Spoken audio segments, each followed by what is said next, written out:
Hello, everybody. Welcome back to another official episode, another pick'em here on the Journeyman Sports Podcast. We are very, very excited about all the new steps that the channel has taken recently, and it's all thanks to you guys. We really appreciate anyone that's helping support us or posting us anywhere.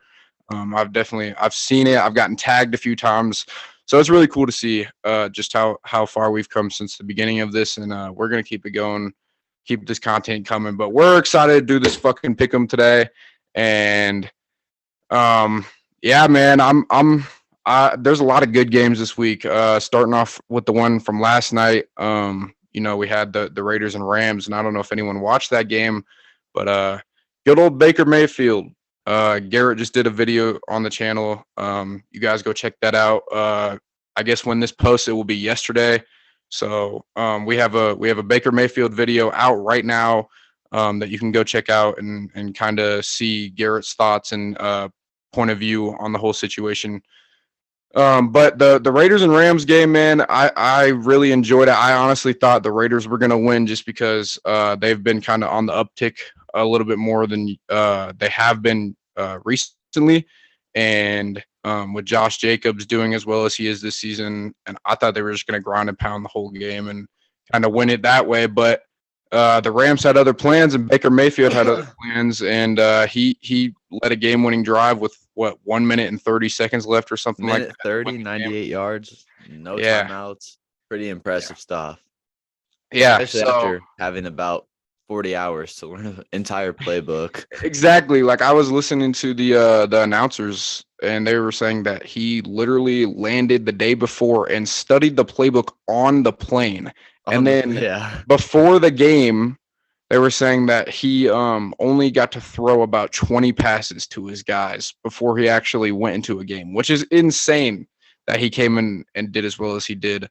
Huge props to Baker on that. I know he's had a lot of down luck lately, but who knows? Maybe we'll see kind of a resurgence there in LA for him. yeah. Before we get into all the new games for this week, wanted to give you guys updated standings on our records for the pick'em. Cade is 12-11-1. I'm 14-9-1. So I'm basically 500. I'm you're basically perfectly 500. average essentially on your picks right now, and I'm not far ahead, but we'll see who distances or gains some ground this week. But yes, we will. First game, pretty important one here. Got the Vikings going to play at Detroit. Detroit's been on a pretty big heater, and the Lions surprisingly are actually favored in this game against the 10-2 Vikings team, which is pretty surprising to me. But to me, I still think the Vikings are going to win this one. The Vikings I think they're 10-2, and I think they're 9-1 or 10-1 in one possession games. And I think that trend is going to continue in this one. I think it's going to be a lot of offense, whole lot of no defense. And I'm going to say that Minnesota wins this one 37-34. I'm going to say that Minnesota wins this too, but I really would have said the Lions just because this does, like, we had a game like this a couple weeks ago with the Lions where it just felt like a game they were going to win, and they won. It was the Giants. We both picked it. We both got that one right. They won. It just felt like they were going to win that game, and this does feel like a game that they would come out of nowhere and win. But also at the same time, I feel like the Lions are like, they're one of those teams to where if nobody says anything, but everyone feels like they're gonna win, they'll win. But if everyone feels like they're gonna win and then they say something, I feel like the Lions will choke that and then kind of make it look. It's weird. Kind of make all of us that chose them look dumb. But honestly, I really do like the way that Jared Goff is playing right now. Like Jared Goff is playing really good, like NFL quarterback football. Like he's playing like very well, so you can see the kind of like chemistry and the kind of camaraderie that team has, and how well they're sticking together. And I think that's a huge praise to Dan Campbell, because obviously there was no culture in Detroit before he came there, and he's really building one with his staff and everything. And we saw that with Hard Knocks. So I wouldn't put it past the Lions to win this game. But Exactly. I'm gonna say 17-14. 17-14. That's Mhm. alrighty. Yeah, it's weird to see a team that has 5 less wins be favored against a team that's a perennial, like, Super Bowl contender in the Yeah, yeah. Vikings. But Especially after they just got TJ Hawkinson. But okay. yeah, exactly. But so we both got the Vikings in that game. Next up, we got the Lamar Jacksonless Baltimore Ravens traveling to play Kenny Pickett and the Steelers. And the Steelers are starting to, I'm not going to say turn it around, but they're starting to play a little bit better. Won a couple games in a row. Kenny Pickett's starting to look a little bit more comfortable. And I think without Lamar, Tyler Huntley's a similar style quarterback. Obviously, he's not as good as Lamar is. But Mhm. I just think the Steelers being at home and they're riding some momentum, unlike the Ravens. Well, the Ravens did win, but 10-9. Like it wasn't. It's yeah, 10-9. it's Like it's not necessarily a very convincing win, and they yeah, had Lamar. So they had Lamar for a little bit of that game. So or yeah, most of that and game. I think it was for first quarter ish, maybe, I thought but they had him. I thought they had him till halftime. Maybe not. I don't really remember. I just know that I was playing against him in fantasy last week, and my fantasy season is on the line in my family league. So I hope Lamar comes back great, but that was a big reason why I won last week. Yeah, But I mean, this is an interesting it's a game. weird game. It's a weird It's game. big. It's big time for the Ravens, especially with the Bengals. I think they have the division lead now. So this is a big time game for the Ravens, trying to keep it together while Lamar is gone. So you're I'm picking Pittsburgh. I'm picking the Steelers to win this one in a pretty low scoring game. I'm gonna say 20-13. Okay, that's fair. Um, me personally, this game is weird for me just because I really don't know who to pick because Yeah, to me, it seems like the Steelers game to win because we all know how good that Steelers defensive line is. We know how good they are at getting to the quarterback and stopping the run. Um, and I mean, bottom line is without Lamar, that's what the Ravens are going to have to do. They're going to have to run the ball a lot. So unless they can kind of, uh, send motions and kind of confuse the defense, catch guys off guard, maybe get a 20-yard throw here and there. I don't see. I just don't see the Ravens winning this game without their leader, without their best player, especially with that receiving core. Like Lamar is what makes that team work. exactly. And with I think the Ravens are finally about to see like, yeah, no one else can make sixth round draft pick receivers that haven't played games like meaningful games before this season. Like that's what the Ravens have, a receiving core that is filled with either wash ups or guys that are bounce backs or Yeah, guys that needed a final chance, or like you're not getting quality like receiver help at all. So I think the Ravens are finally about to see like, this is why we need to pay this guy whatever the hell he's asking us, because it's worth it. no one else can make these bums look like they're a real like working NFL team. I mean, Lamar is the only reason that this team is 8-4. So I Yeah, don't think, I know their defense is good, but I think Pittsburgh has enough firepower to score them, and I don't think that the Ravens have enough to keep up with yeah. what the Steelers are going to be doing. So just without Lamar and without really being able to run the ball much. So You're yeah, taking Pittsburgh. I'm gonna give Pittsburgh. I know that was a long-winded answer, but I'm gonna give it to Pittsburgh, and I'm gonna say 21-24. I think that's gonna be a really close game too. Yeah, I agree with you. And yeah, so like we were just talking about, the Cleveland Browns with Deshaun Watson now back in the lineup, uh, traveling to play Cincinnati. This is gonna be. I think this is gonna be a pretty close game. I know Deshaun didn't look great last week, but I think he's, obviously like no one exactly wants him to succeed with everything that's happened off the field, but I feel like he's only going to continue to get better as we go throughout the season. And I think this is a good test for the Bengals, especially if the Steelers do beat the Ravens, then this is a big time An game. even bigger game. Yeah, well, because they're both 8-4. So Exactly. I guess So this is whoever wins this week is gonna be the one that takes the division. pretty much. And that's why I think, it's great that Cincinnati's got this one at home. They're coming off a big time win against the Chiefs, who I think the Bengals might be the team to beat in the AFC now, but I would not be surprised seeing an AFC championship rematch of last year again. It's very odd to me because I feel like the Bengals, talent-wise, are exactly where they need to be and could definitely run it back talent-wise. Oh, yeah. I think coaching is the problem with that team. I don't know why. I'm not saying I really, really dislike Zach Taylor. It's just I don't think Zach Taylor should be a head coach. I think he should be a coordinator sitting somewhere. I don't think he's, really we've just seen him fumble the bag kind of so many times with clock management and play calling and just things like that. I will give it to him. He has changed the playbook a little bit since I think like week 5 or 6. And that's he finally said, "Hey, we're gonna get the ball to Jamar Chase," like we were last season, and that's exactly what they need to be doing. They need to be pounding the rock with Joe Mixon, throwing it to T. Higgins, Jamar Chase, and that's how they're gonna win games. Because you look at the first couple Bengals games; they were holding the ball way too long. They ran the ball way too much. And they were throwing to Hayden Hurst, who, Hayden Hurst isn't bad, but it's just like, man, come on. Like, you have every weapon imaginable on that team.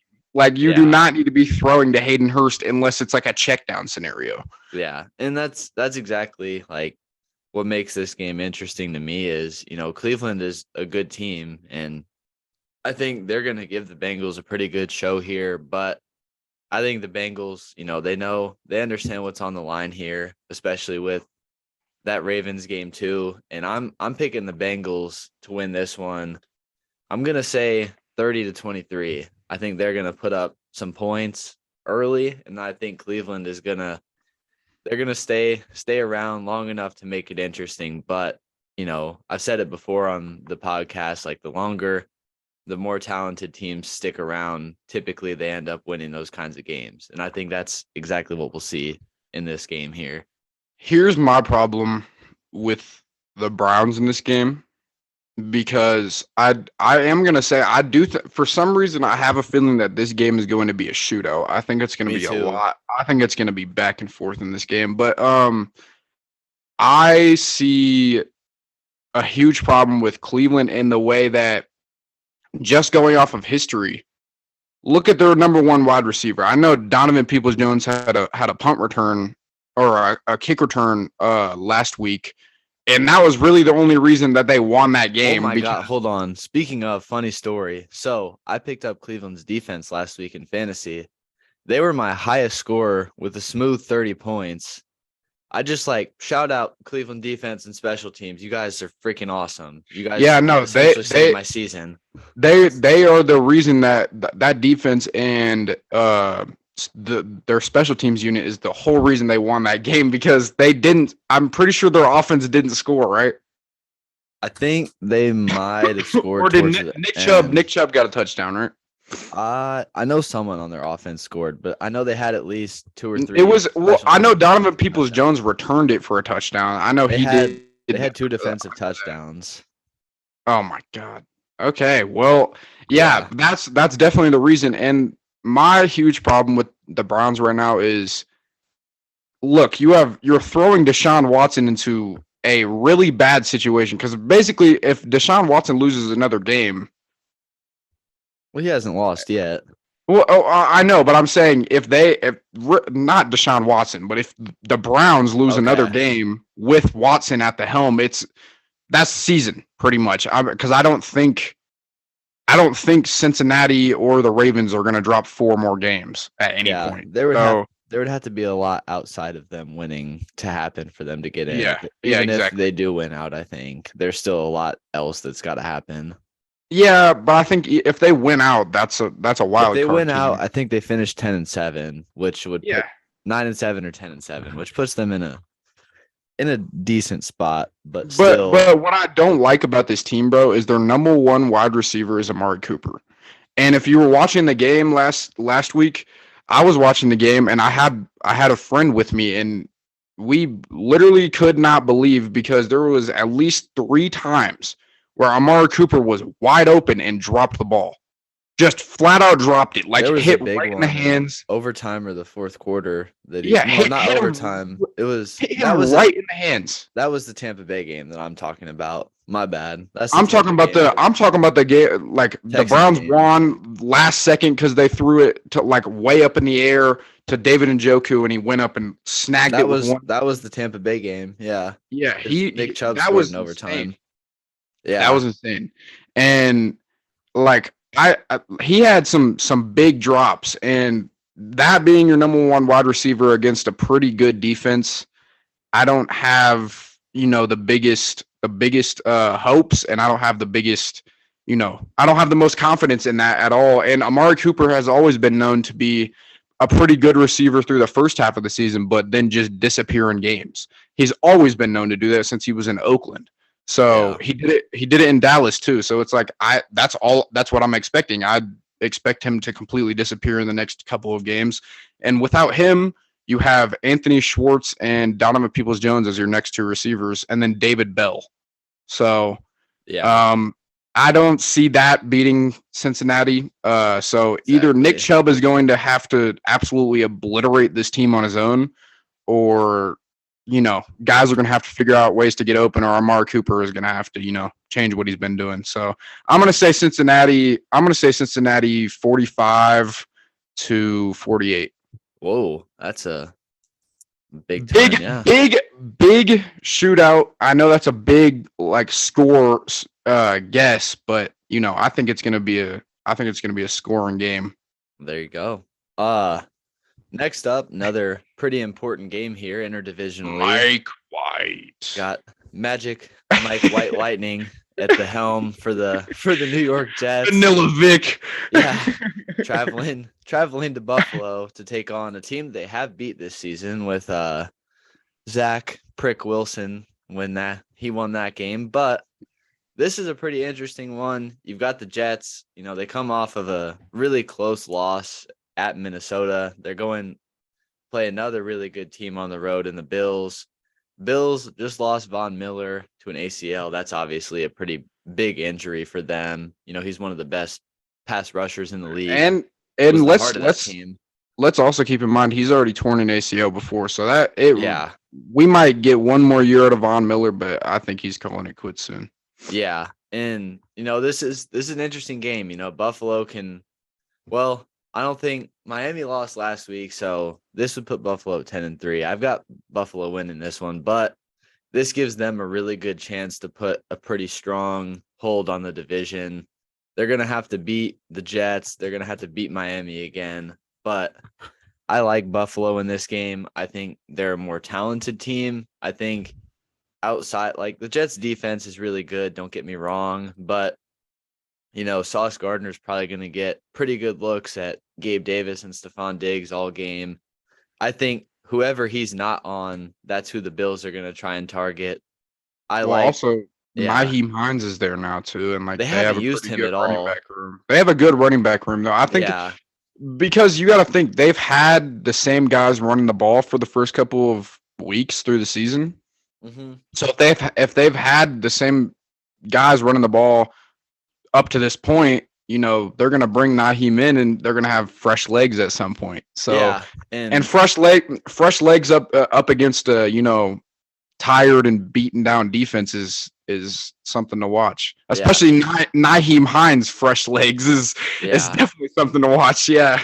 I think the Jets' defensive line is what's going to keep them in this game. But ultimately, I think Buffalo is just the more talented, better coached team. I'm going to take Buffalo to win this one at home. I'll say 24-13. I'm gonna take Jets in this one. Wow. I'm gonna go Jets. You're riding the Lightning. Yeah, but here's why. I'm not just jumping on the bandwagon and being a fan. I'm not just doing that.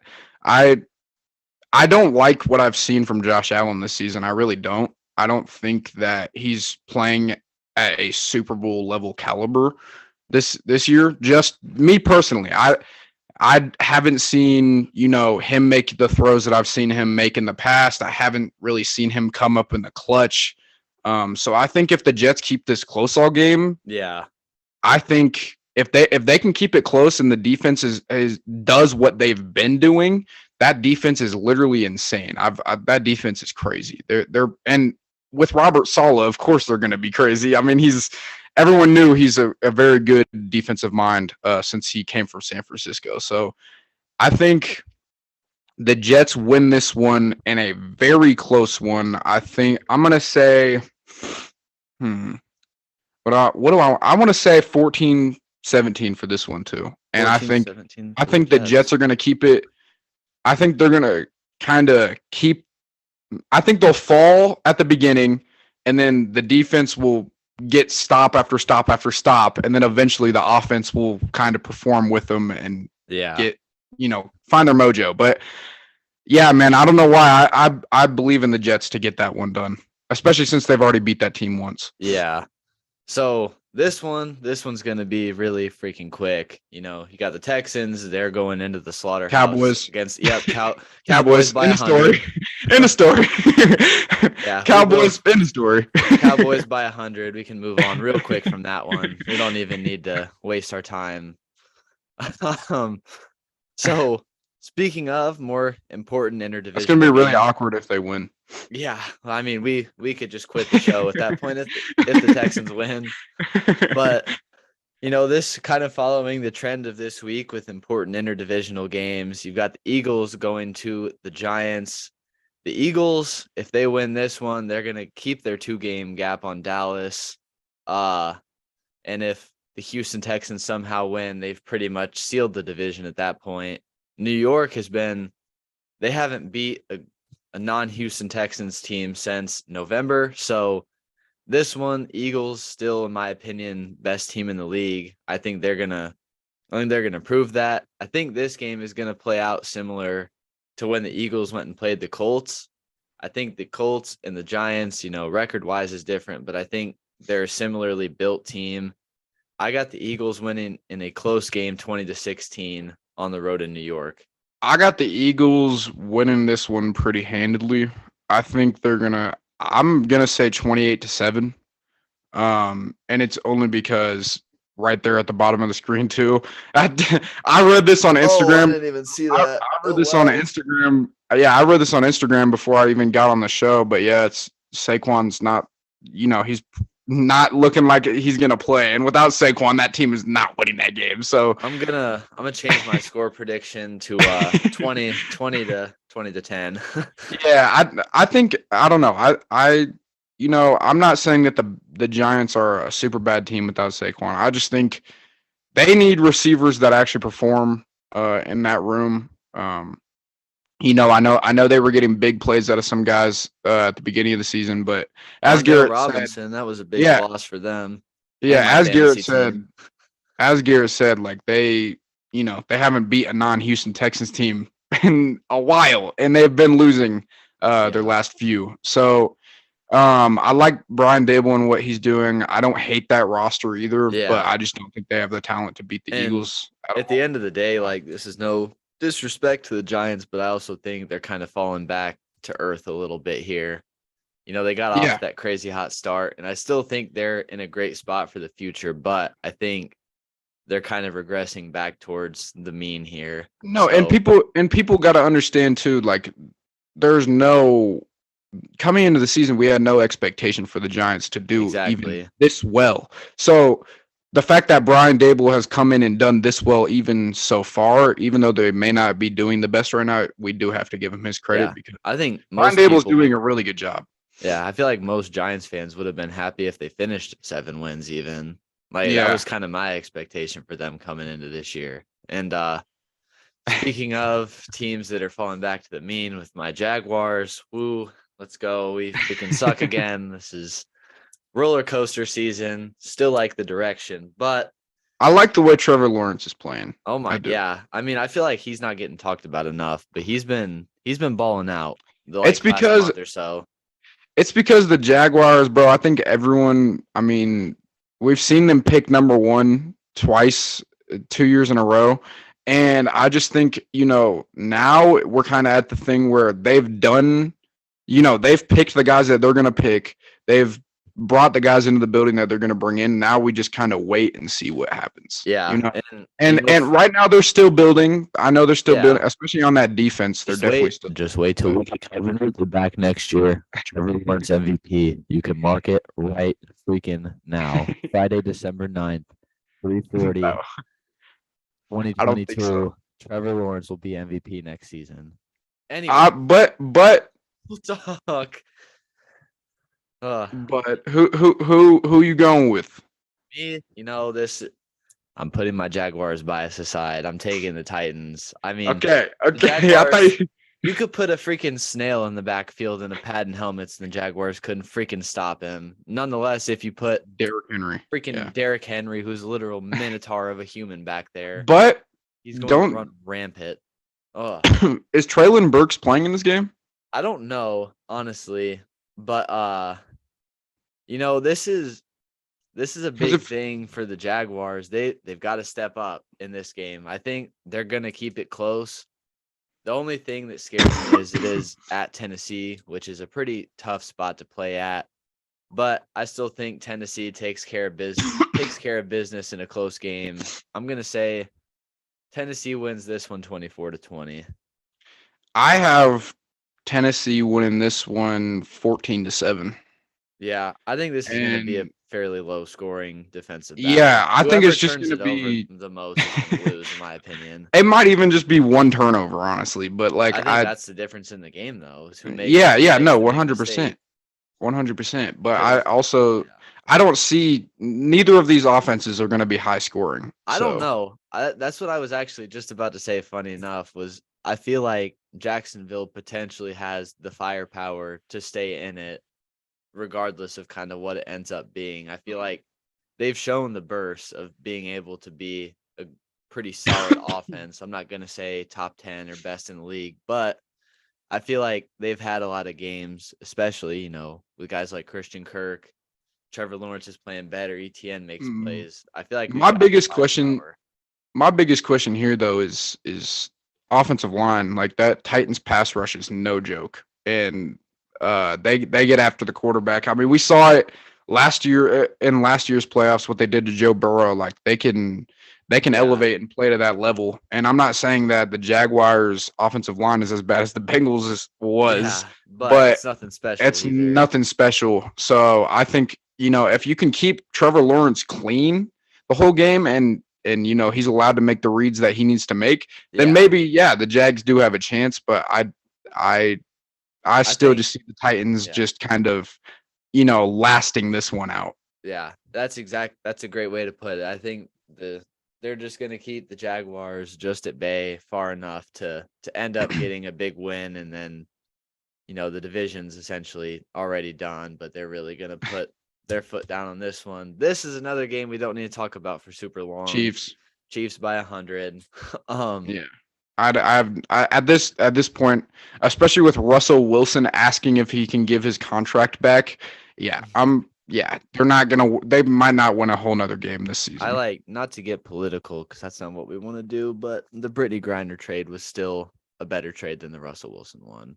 That's all that I'm going to say. 100%. But That's like the fact that that Seattle did that trade and came out and won that trade is insane to me. like but this is another game. I don't think it's going to be super close. I feel like Seattle knows what they've got to do to try and sneak in. They've still with Jimmy Garoppolo getting hurt for the 49ers, that division is still potentially open. I still think I don't know, bro. Niners- Brock Purdy might Purdy's come in and solid. slang that thing, bro. I don't mean, know. He's solid, but I think yep, here we go. We got 10 minutes left. Okay. Zoom just stays boning us. Anyways, we only have 4 more games, so we should be able to get through this. Okay. But Technical difficulties. yeah, I got the Seahawks winning this one. I'm gonna say 30-16. I don't see Carolina being able to do much. Seattle is just pretty solid all across the board. I think this is a good game for them to get back on track for their playoff push. I think Carolina's at the point now where they're just like, Just I know pack it players don't in. tank. I know players don't tank, but like this roster, unless DJ Moore goes out and has a day, or actually, I really do like Carolina's running back Deontay Foreman. Mhm. Deontay Foreman's a guy that I've been watching since he played at Texas, and a guy that is actually really good. Like he can Yeah. run the ball with power and he can be really elusive. So I don't think Carolina stands a chance in winning this game, but I've seen them do it before. So I'm gonna give Seattle. I'm gonna give them 28-0. Wow. I think that I might be the first I'm skunk gonna give them prediction we've I'm ever gonna give them a had. shutout. I'm gonna give them a shutout only because who the hell is? I mean, Sam Darnold is not gonna. I don't think Sam Darnold is gonna You're not come that in guy, after. pal. You're not that Yeah, guy. yeah, yeah. But And I don't see that offense being able to do much of anything, especially yeah, with Robbie Anderson gone and Baker's gone. yeah. I mean, they have what they got Chenault, McCaffrey's right? gone. Yeah, they got Chenault and DJ And Moore. But DJ Moore, but that's about it. So, yeah. next up, this is another pretty important game, going back to the Seahawks a little bit here. But we got Tampa Bay going to play San Francisco 49ers. Tampa's coming off a big win against Cade Saints. Uh, um, He had to bring that up. yeah, I did. I brought it up in the last episode too from yesterday. But uh, um, and then they're going to play the 49ers, who have got Mr. Not So Irrelevant anymore, Brock Purdy in at quarterback. I still think that San Francisco is still a really good team. I think this is an offense you could plug anyone in and they're going to succeed. I'm going to pick the Niners to win this one. Pretty close game. I'm going to say 27-24. Niners get a huge win. I got Tampa in this one. Oh, wow, we've only picked different on 2 games so far. So Yeah, either I'm gonna go Tampa. Just because I really liked what their offense did last week. Um, even though it was against us, they did show that they can come back. As Tom Brady has shown us many times, he can come back in the clutch and do some pretty crazy things. So yeah, I got this one being a really, really close one too, though. I got 28-31 on this one. 28-31 Tampa Bay. There we go. All right, coming down to the Sunday night game, which this is my probably favorite game of the week. You've got the Miami Dolphins traveling to play Jay Herbo and the Chargers. Chargers have underperformed yet again this I year. don't I don't really think we need to talk about this one much All either. too much. I think this one's Miami, bro. I Just do too. and it's just because Tua is playing like he's at Alabama and Tyreek Hill is playing the best football I've ever seen him play in his life. Yeah. The one So, thing that I think, if the Chargers offense is at full health, Keenan Allen actually decides to play again this week. I think that's going to be what could keep them in this. I think this is going to be pretty high scoring game. And then another fun storyline about this one. All we've heard up to this year is how much better Justin Herbert is than Tua. And I think this is a chance for Tua to make a statement. and Not Justin only, Herbert to show that he is still better than Tua too. yeah, that's really my big thing about this game is what this is going to be. I But think one of the all-time kind of quarterback duels. I do want anyone watching this to keep this in mind when watching this game.